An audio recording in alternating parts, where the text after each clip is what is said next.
What is the effect of preservatives and vaccines on children? Let us begin with adjuvant. What is it? An adjuvant is a substance that is co-injected with antigen in order to help stimulate and enhance adaptive immune system into producing antibodies. Let's see what an antigen is. Any substance foreign to the body that evokes an immune response, either alone or after forming a complex with a larger molecule, such as a protein, and that is capable of binding with a product such as an antibody or T cell of the immune response. In other words, an antibody is a protein produced by your immune system to fight outside invaders. Adjuvants are used to treat cancer, but also adjuvants are used in clinical studies for schizophrenia and showing improving results over second-generation antipsychotics. I came across this article on Frontiers on Neurology. Aluminum oxyhydroxide, alum for short, is a crystalline compound widely used as an immunological adjuvant of vaccines. Concerns linked to the use of alum particles emerged following the recognition of their causative role in the so-called MMF lesion detected in patients with ME, chronic fatigue syndrome. MMF revealed an unexpectedly long-lasting biopersistence of alum within the immune cells in presumably susceptible individuals, stressing the previous fundamental misconception of its biodisposition. We previously showed that poorly biodegradable aluminum-coated particles injected into the muscle and promptly into the muscle and draining lymph nodes and can decimate within cells throughout the body and slowly accumulate in the brain. What this part of the article is expressing, people who are already ill are found to have problems with alum, but also make note that these people are also ill from cancer and not healthy patients with minor cold or fevers. Let's continue with the article.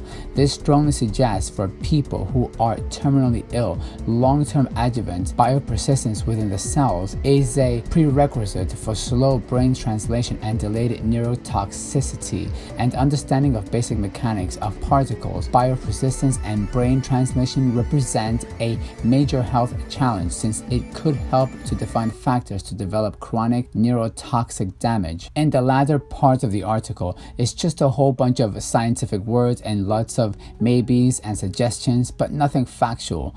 It's basically this could be linked to this and this could be linked to that. And that's what the anti-vaxxers use to justify the belief system. At any sign of factual science behind the data, they close their eyes and cover their ears. Let us read a little bit more of the article. The goal of immunization is the induction of an immune response to protect from infection or disease, whilst immunogens contained in a vaccine provide the antigen-specific stimulus. Vaccine adjuvants direct the quantity and quality of the ensuing immune response. For the most live vaccines such as BCG, MMR, and VZV, and for some inactivated vaccines, antigen and adjuvant activity reside in the same vaccine constituent. However, the vaccines consisting of purified microbial subunits often lack the necessary adjuvant activity to induce any optimally shaped and immune response. Most of the vaccines recently given early in life, for examples of such subunit vaccines, inclusion of adjuvants have been key to the efficiency of these subunit vaccines formulations. What this part is expressing, not all vaccines have the same amount of adjuvants. As stated clearly, live vaccines such as for babies and toddlers carry less alum, making that argument of anti-vaxxers of non-effect. Giving the vaccines to babies and toddlers are completely safe, and they do not have to worry about brain damage. Even in the article, it states, and I do not stutter, it is surprising that for most adjuvants, we still lack insight into if and how their impact changes in an age-dependent manner. Only in recent years has the development of the most innate immune system, and in particular the response to danger or pathogen-associated molecule patterns from birth onward, receive attention. We summarize here what is known about the ontology of the response of the most common adjuvants. Much of the literature we reviewed is based on an in vitro study of human cord or infant blood or blood-derived leukocytes and in vivo studies of newborn mice or adult humans. Clearly, a good deal of translation research in this crucial area remains to be undertaken. Accordingly, we also identify the pivotal areas of research that urgently need to be addressed in order to advance adjuvants, and with that vaccine designed from the empirical to the rational. Allow me to interpret that for thee. There isn't enough data to even call it harmful to an infant or toddler. I like the fact that this part of the article expressed leukocytes. They are white blood cells that help the body fight infections and disease. So I can confidently suspect that the blood that was used to test was of someone who was already ill, and not to mention that the tests come from newborn mice. Let's check out a report from the Children's Hospital in Philadelphia, Pennsylvania. States the following: given the quantities of aluminum we are exposed to on a daily basis, the quality of aluminum in vaccines is minuscule. Aluminum-containing vaccines have been used for decades and have been given to more than 1 billion people without problem. In the spring of 2000, the National Vaccine Program Office reviewed aluminum exposure through vaccines and determined that no changes to vaccine recommendations were needed based on the aluminum content. The Global Advisory Committee on Vaccine Safety, part of the World Health Organization, has also reviewed studies and found no evidence of health risks that would require changes to vaccine policy. The health effect of aluminum has been studied, however, few have been known to result from aluminum exposure. Kidney dialysis patients have developed disorders of the brain and bone due to the aluminum content in intravenous fluids and acids. Following years of dialysis, both disorders have decreased in occurrence due to the improvements of dialysis systems. The bone disease was due to poor aspiration of phosphate in the presence of high quantities of aluminum.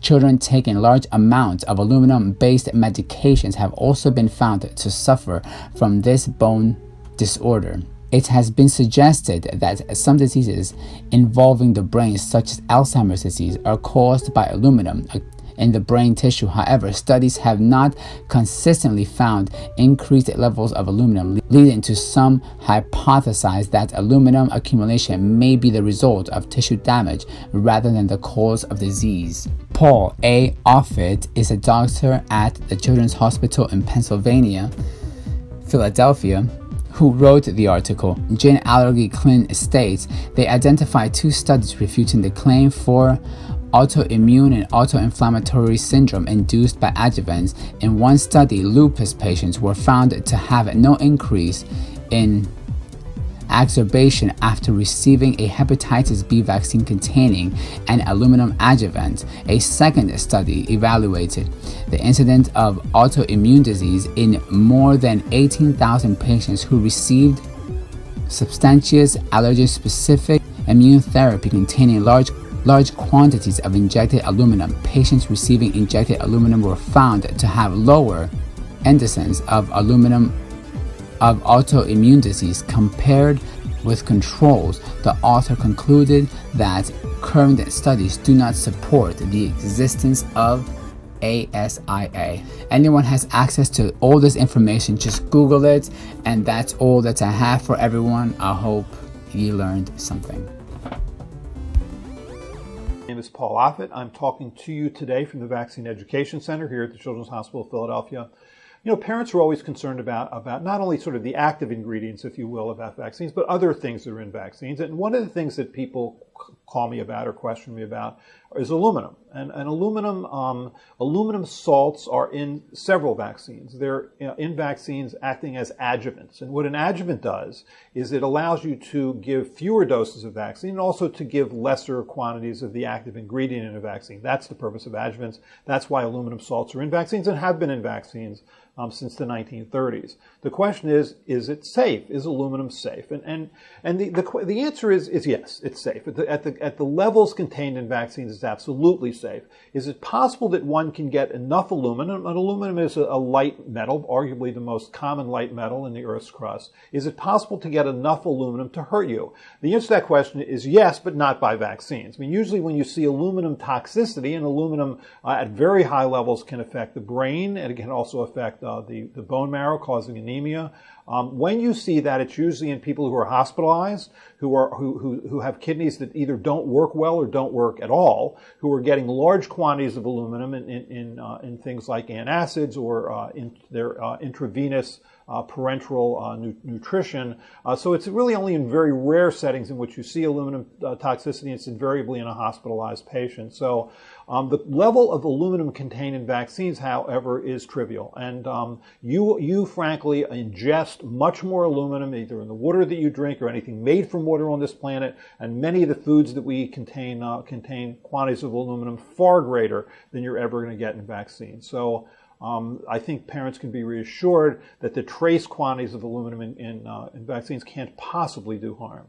Thank you.